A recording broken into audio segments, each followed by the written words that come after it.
think about this. We're planning for the next day. So you haven't eaten anything yet. That's the most beautiful part about this entire process of taking the time and putting the energy into planning. So I want you to start with what you actually want to eat. So don't think about anything else. If you looked at this menu, you were putting yourself right in that moment and you were saying, what do I want to eat? So we walked through that. In this example, we discussed the fact that this person didn't really love salads. It was a lunch spot we were talking about, what she was planning on eating for lunch tomorrow. We did already kind of talk about breakfast, but let's say we haven't. What do you want to eat for lunch tomorrow? She's like, I don't like salads. I want to eat a sandwich. Cool, perfect. Let's do it. The next question that came up was, I'm the type of person that really wants to have French fries. Am I able to eat the French fries? So I asked her a few questions that came up out of that. It's all about how we frame this, and hopefully in highlighting this conversation that I had with her and almost essentially coaching someone else through it by using it as an example, I hope that what you take away from it is that it's just a matter of, if I choose this, then what am I willing to sacrifice later? Let's link up with Krysta on The Fix. She's a wellness coach with a focus on mental well-being and physical strength.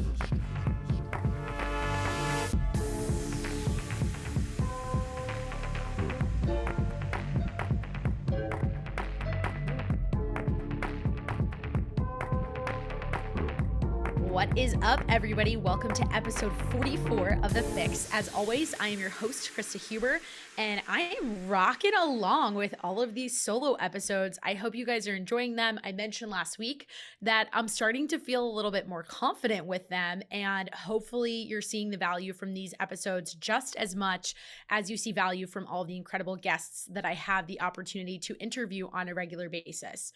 As a little programming note, I do want to say that I will be back with a few new guests very soon. Have been managing a few different changes to my schedule, and we're carving out some time to make that happen.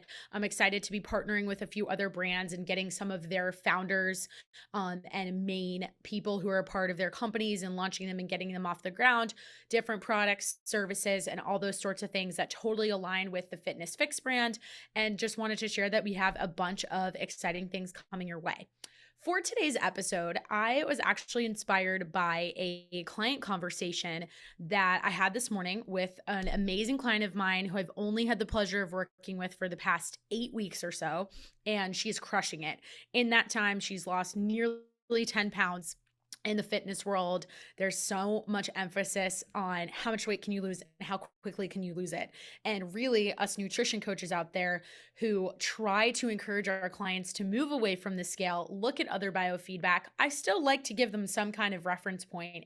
And for the sake of a listener who has maybe never worked with a coach before, I should add that losing about a pound a week is incredible. It doesn't sound like a lot of progress in the moment, but it's actually really amazing. And the most important part about it is the consistency. This person came to me, we had worked together in the past in a different capacity. I was her trainer for a while, and we had lost touch with both of us moving to different cities. She had a baby, which is obviously a really big life event. Your body goes through a ton of different changes, but more importantly, her schedule has changed drastically. And this week in particular, she's starting to ramp back up with travel for work. And I think that might be relevant for a lot of people right now. Or maybe you're getting into the holiday season, you're thinking about traveling again for that. And a lot of times, this time of year in particular, November is going to roll around real quick. We're already halfway through October. And people like to start to say that it's a good time to just not worry about their nutrition goals, not worry about their fitness goals until January. I am here for this episode to be your voice of reason and encourage you to go in with a plan. And that's going to be the theme for today's conversation, focusing on having a plan.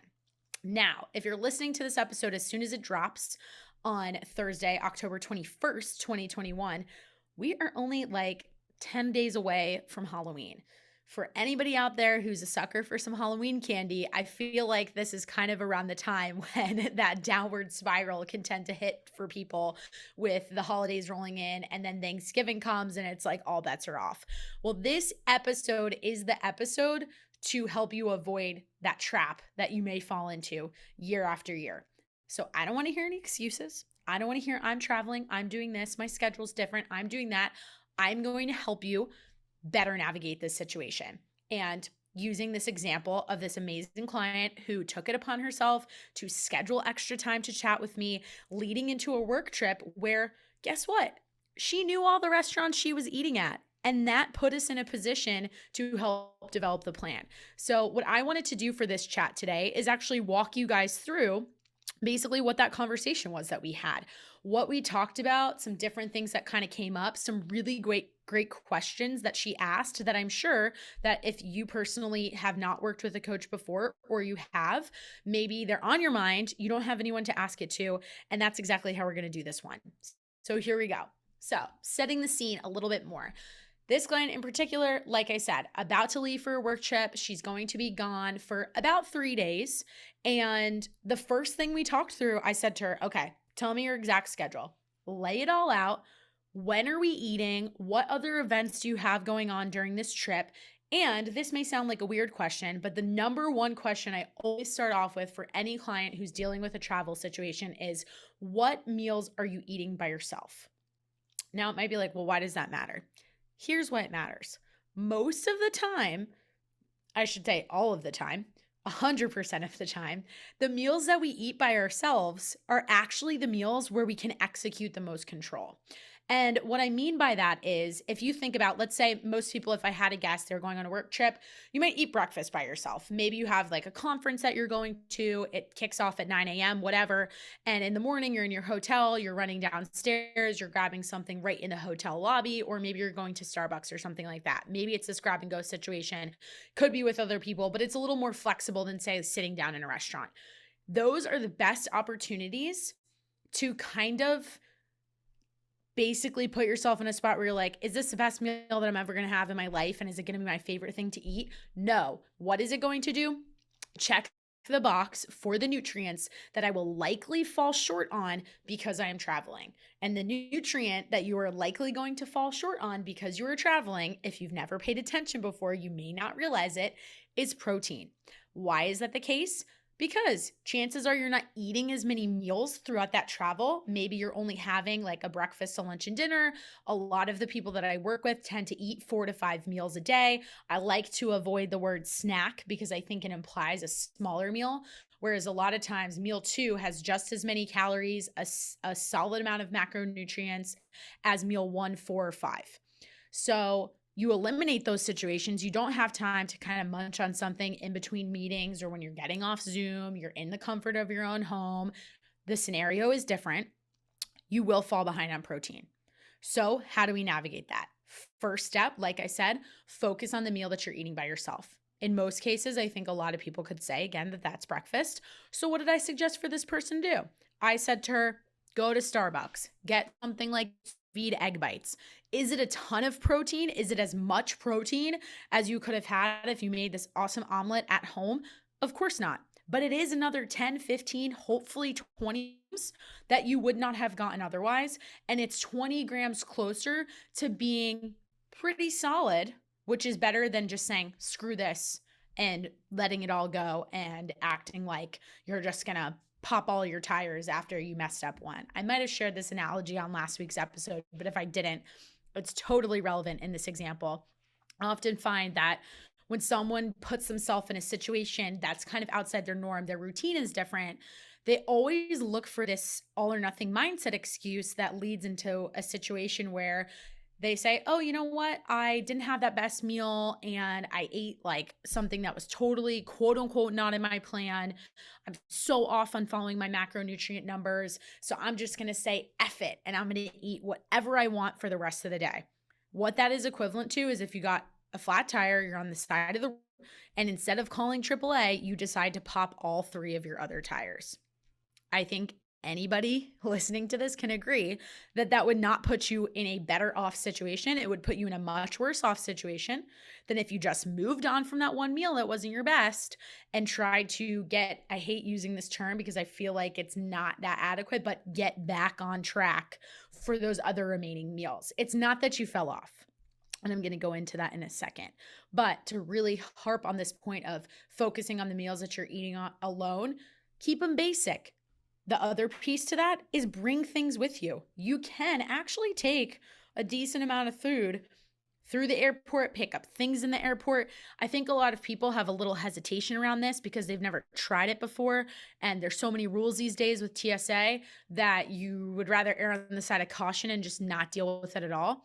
Little pro tip, it's not that difficult to take protein powder right through security. So what I would do is I would portion out 1 scoop or maybe 2 scoops, put it in a little baggie, and then you already have the exact portion size that you need. You don't need to worry about carrying around your tub of protein powder, which would be a little bit ridiculous. And then you literally have exactly what you need. Maybe even bring your own shaker bottle. You get a big water bottle first thing in the morning, and there you go. There you can guarantee yourself another 30 grams of protein without really putting too much thought into it, but more importantly, without making it difficult. And that is really the key. Without making it difficult. And I know my last 2 episodes, I really dug into that. So I would encourage you all to go back and listen to them because I feel like there are a bunch of little different nuggets that I'll always tend to cross over because this at the end of the day can really be wrapped up and summarized in a neat little bow in terms of your mindset, but also your approach. And in your approach, we go back to this idea of a plan. So that's number 1, really focusing on those solo meals, let's call them. Number 2, thinking about the fact that if you can plan, and in this situation, going back to my client example, she knew all the restaurants she was eating at. So we had a meeting today. She sent me links to every single restaurant, and I'm going to give you a little bit of complimentary nutrition advice and give you an inside lens right into what our coaching session looked like. I sat there with her, and after asking her the question of how many meals are you going to be eating by herself, by the way, in her case, it was none. So she is eating most of her meals with other people, and we talked about how to navigate it. The next question I said to her was pull up this menu. Look at this menu. If you could eat whatever you wanted to eat, you weren't dieting, you weren't following any kind of nutrition plan, what would you order? And that's where we started. And I'm going to tell you why we did that. We were looking to reverse engineer her flexibility in the sense that she can eat the foods she wants to eat, but it just matters what other choices she makes throughout the day. And I'm going to spend a little time on this point as well. I probably talked longer than I intended about the whole example of eating certain meals by yourself and making those a little bit more basic.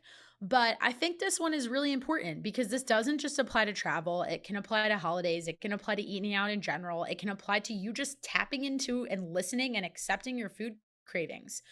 We have a tendency to forget that when it comes to following some sort of meal plan, diet, whatever you want to call it, approach to your nutrition, that not everything happens in a vacuum. And the beautiful part about something like counting your macros, while it can certainly get a bad rep and it always has its time and it always has its place, this is probably the number 1 reason why I'm such a proponent of it, because you can reverse engineer your preferences around what you want to eat. And that is truly the definition of flexible dieting. Flexible dieting isn't just a matter of, oh, I'm going to have a donut because it happens to fit my macros.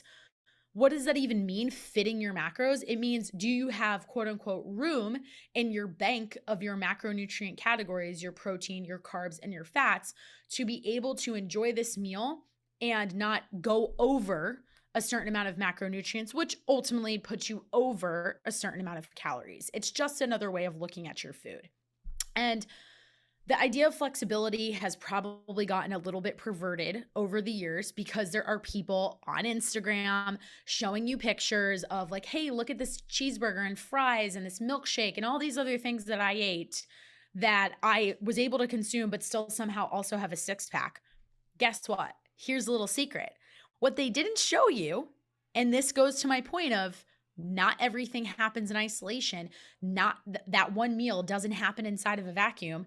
That person who had that burger, that fries, that milkshake, and I do this all the time. That's like literally my favorite meal to have, that somebody may look at me and think, oh, how are you able to eat something like that? And you're a nutrition coach. It's like my favorite. I don't want to use the word cheat, but if we're going to call a spade, some people like to call that a cheat. I love to do that, but it comes at the sacrifice of then having another meal that's pretty boring. That is the quote unquote pillar of health when you think of a meal. It's your egg whites. It's a ton of vegetables, making sure I'm getting my macronutrients. It's prioritizing my protein, focusing on healthy carbohydrate intake. And by healthy, I mean whole food sources, fruit as well as vegetables fall into that category, and making it fit, because not every meal is going to be able to be this splurge meal. And so that's exactly the route I try to have people go with their approach when I say to them, hey, you're going out to eat. Think about this. We're planning for the next day. So you haven't eaten anything yet. That's the most beautiful part about this entire process of taking the time and putting the energy into planning. So I want you to start with what you actually want to eat. So don't think about anything else. If you looked at this menu, you were putting yourself right in that moment and you were saying, what do I want to eat? So we walked through that. In this example, we discussed the fact that this person didn't really love salads. It was a lunch spot. We were talking about what she was planning on eating for lunch tomorrow. We did already kind of talk about breakfast, but let's say we hadn't. What do you want to eat for lunch tomorrow? She's like, I don't like salads. I want to eat a sandwich. Cool. Perfect. Let's do it. The next question that came up was, I'm the type of person that really wants to have French fries. Am I able to eat the French fries? So I asked her a few questions that came up out of that. It's all about how we frame this, and hopefully in highlighting this conversation that I had with her and almost essentially coaching someone else through it by using it as an example, I hope that what you take away from it is that it's just a matter of, if I choose this, then what am I willing to sacrifice later? In preparing for this episode, I was talking with my editor and trying to come up with almost like a term to describe that.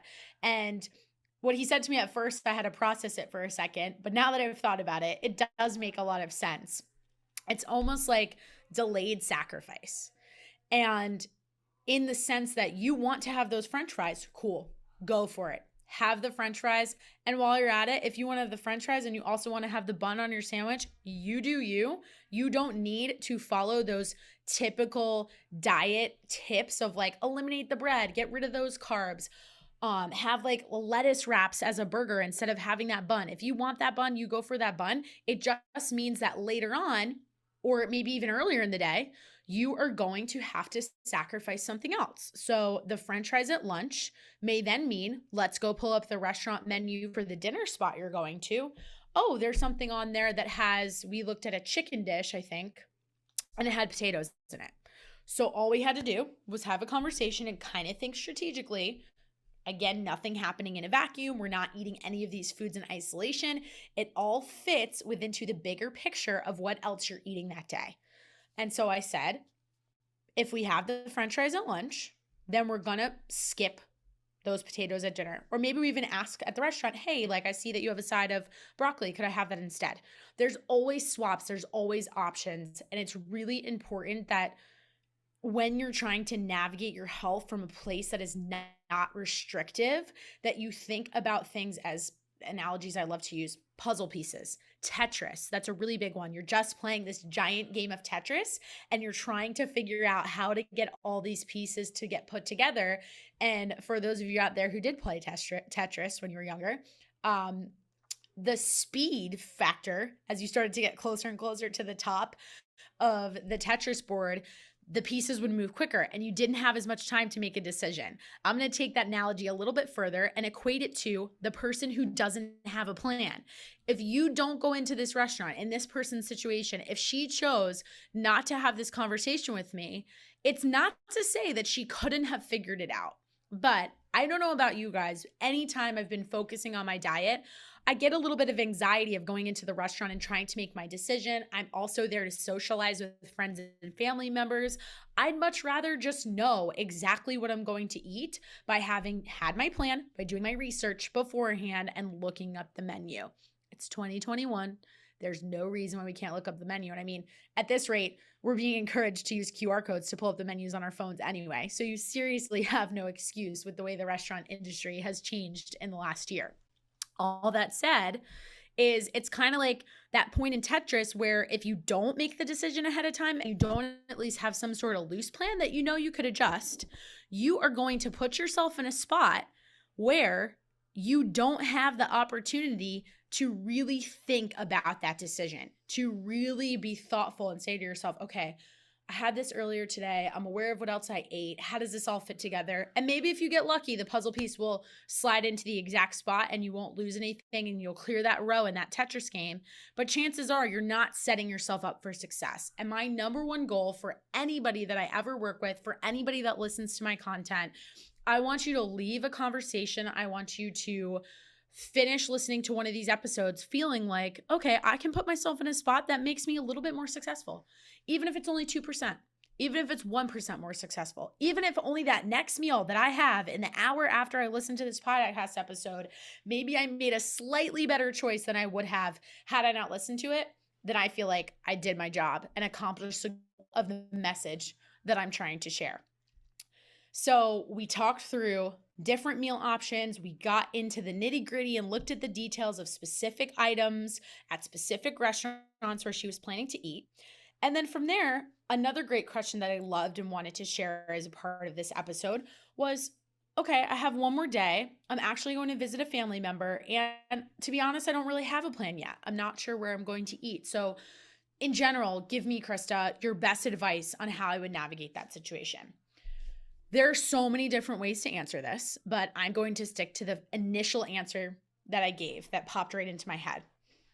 It's the fact that this individual put so much other thought and so much intention into the other 8 meals or 6 meals she was having for the previous 2 days that she would be traveling on the road that I said to her, as long as you can generally make an effort to get some protein at every meal, be mindful of where your other calories are coming from in terms of your carbs and fat, then you are okay to have even more flexibility on that one day.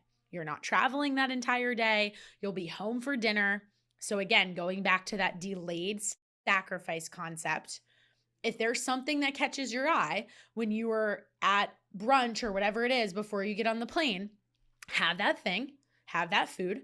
And then realize when you get home that night, if somebody else in your house really wants to have, let's say, pizza, maybe you need to think twice about whether you can really make it work having had whatever you chose to eat earlier in the day. And I think that it's such a difficult concept to wrap our head around sometimes because everyone's like, well, I can't have my cake and eat it too. And I'm going to fall into this all or nothing mindset. And if I truly want to be healthy, I've got to be all in or then I'm automatically all out. And I ended last week's episode talking about this idea that consistency is better than perfection. And using percentages, I explained that from another nutrition coach who said it really well, you're so much better off being 80% 100% of the time. So being really, really, really good all the time versus trying to be perfect to a T, hitting every single macro number, maybe 4 days out of the week, because what happens to those other 3 days? If we're being brutally honest, I think we can all attest that those other 3 days probably look like I ate whatever I wanted for this meal. I had a bunch of dessert. I had a few beers. I had a couple drinks. And then, I don't really have any concept of what I actually ate. And I can promise you that doing that 4 days on and essentially 3 days off kind of methodology, it's not going to work. And I know from personal experience because it was that cycle, that pattern for me in my own life that led to the frustration that is ultimately putting me in this seat today where I'm sitting here talking about the fact that here's how I plan, here's how I navigate these things. It's because I was that person who was like, I work out so hard in the gym, I eat super, super quote unquote healthy, super, super quote unquote clean 4 days out of the week. But then if I were really telling the truth and started paying attention to what I was eating and tracking it and ultimately building awareness, I actually figured out that those couple little quote unquote cheat meals I was having were not a few little cheat meals. It was pizza after drinking. It was a lot of drinks when I would go out with friends to socialize. And I can never really find that elusive balance that we're all looking for because I put it in such a structured way based on my schedule. And then I would try to repeat the cycle by being perfect as perfect as I could be by Monday, which just looked like a whole lot of salads and a decent amount of protein. But then I would beat myself up in the gym and just try to work and work and work. And I felt like I was stuck and I felt like I was always in the same place and I wasn't seeing changes with my body composition. How did I learn? And this is one more point I want to leave everybody with for this conversation. I learned because I built awareness by actually tracking, by actually asking someone else, can you help me come up with a plan? You know, I'm going to throw in a point about the importance of having a coach, the importance of having that accountability. And it's very true. But there's one other component to this, and that's the fact that just by recording, you're not holding yourself accountable to hold yourself accountable to your coach. You're holding yourself accountable to hold yourself accountable to you. That's it. It's as simple as that. I'm going to say it again. Tracking builds awareness that holds you accountable to you personally. It is very easy to lie to ourselves too. So I will say that we need to be honest. We need to use our tracking methods, whether you're putting a note in your phone, you're in MyFitnessPal, whatever route that you choose to go. If you don't put down what you actually ate, my rule that I share with clients is if you bite it, you write it. Even if it's not perfectly accurate, at least try to put something down. You're never going to get the picture that you need. You're never going to get the accountability that you need, whether you chose to do it alone or whether you chose to work with a coach, because it all boils down to one main thing. And that's the fact that you are the only person who can truly take care of you. You can hire someone and make the investment, whether that's with a nutrition coach, whether that's with a personal trainer, whether that's signing up for a gym membership, maybe even if you only go a few days a week, or taking classes, whatever works for you, whatever gets you motivated, whatever gets you in the door. But you guys also know how I feel about motivation. I think it's kind of BS, and I think it really takes the true discipline. And someone who's disciplined is the person who's willing to continue to keep tracking, who's willing to choose the sacrifices at the right times to get the foods that they want to eat or enjoy the experiences that they're having for other reasons because of the social aspect of the people they got to spend time with, or picking something that's like the cuisine really specific to that area and they may never get to have that again, and knowing what's actually worth it for you, because that's really how you get to this place of feeling like, hey, I can have it all. I can have my cake and eat it too. And it is actually possible, but it starts up here in your mind. And once you have that approach established in your mind, you need a methodology to get there. And that's ultimately where this idea of planning comes in, where this idea of being conscientious, this idea of measuring something is just so freaking important. And I feel like I could go on and on about this in so many different examples. But what I hope is that kind of grounding it in this travel component that's relevant to a lot of people's lives right now. It's also something that's just always going to come up. And I hope that if you listen to this today and you're someone who feels like they've had a lot of stops and starts with their nutrition journey, and you always find the excuse is because you're traveling, or because it's this person's birthday and you went out to eat, or you're celebrating something and that completely derails where you're trying to go, I want you to take a step back and ask yourself, okay, that's only one day. In the grand scheme of things, that's only 3 days, or that's only a week. Maybe if you're going on a huge trip, maybe it is 2 weeks, but we have 52 weeks in the year, people. And if you can get those other 50 weeks and you can absolutely crush them, and again, crushing them doesn't mean you're 100% perfect. All it means is that you were consistent pretty much every single other day. You're going to do a great job and you are 100% going to see results. And you have to tell yourself that too. You have to believe the narrative that you're telling you. So just to kind of wrap it all up and leave you with the main summary of the pieces of advice, it's all about having a plan. It's all about holding yourself accountable because you want it bad enough. No one can want it more than you. You have to take ownership of it, and hopefully that doing something like measuring can make it happen. And remembering that if you put in what you need to put in for most of the time, but being honest about what most of the time actually means, not this half of the week kind of bullshit that we tell ourselves and think that it's most of the time, then you're going to be okay. Getting into the minutia of, oh my gosh, I was over 10 grams of carbs on this day, or maybe it was 20 because you estimated and you're not exactly sure. That doesn't matter. And if that is something that you're convinced is the roadblock for you, is the reason why you're not getting to where you want to go, you've either had a bad coach, in all honesty, in other situations, you're consuming information that's making you think that way. And really, the question you need to ask yourself is, do I have a good relationship with food? And that can be a lot harder. And I think that's something that just keeps coming up every time I talk to people about the process of tracking and why I prefer macros, but why there's a time and a place for it is regardless of the method that you choose.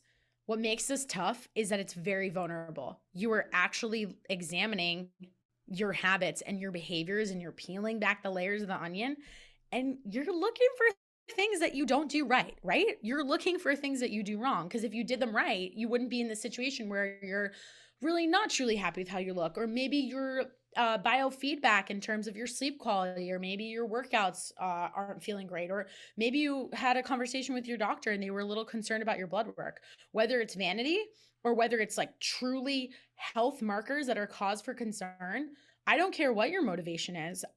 And yes, some of those are much more serious than others, but what you have to remember is that you're in total control of that. And it's all about what you develop, and being honest and looking in that mirror and not being hard on yourself about it, but just being real and being straight up and saying, hey, this is something I need to adjust. And if I can't adjust it, that's where you look for support. So I hope everybody has an awesome rest of their day from wherever you're listening to this from. Again, as always, I love doing these new solo episodes. It's been a really fun venture to kind of go down. Definitely something that I'm only just getting started on. Obviously, I'm finding inspiration from client conversations. A lot of these are conversations that I have time and again, and hopefully are relevant to other people too. But if you listen to me regularly and there's a question that you have or something on your mind, please, I say it every week, but I truly mean it. I am very, very passionate about this stuff, so much so that I'm willing to record these episodes at any time of day. I'm literally recording this at like 8 p.m. at night, and we're going to drop it tomorrow morning, thanks to the help of my awesome teammate, Tony. And it's because I like what I do, and I truly love talking about this stuff. I love sharing this information with other people. I love listening to other podcasters to share their information. And at the end of the day, it's hopefully there's one little snippet or one little nugget that's going to help you make some change that will spiral into other really positive changes. And that's all I got for you today. Have a wonderful rest of your day.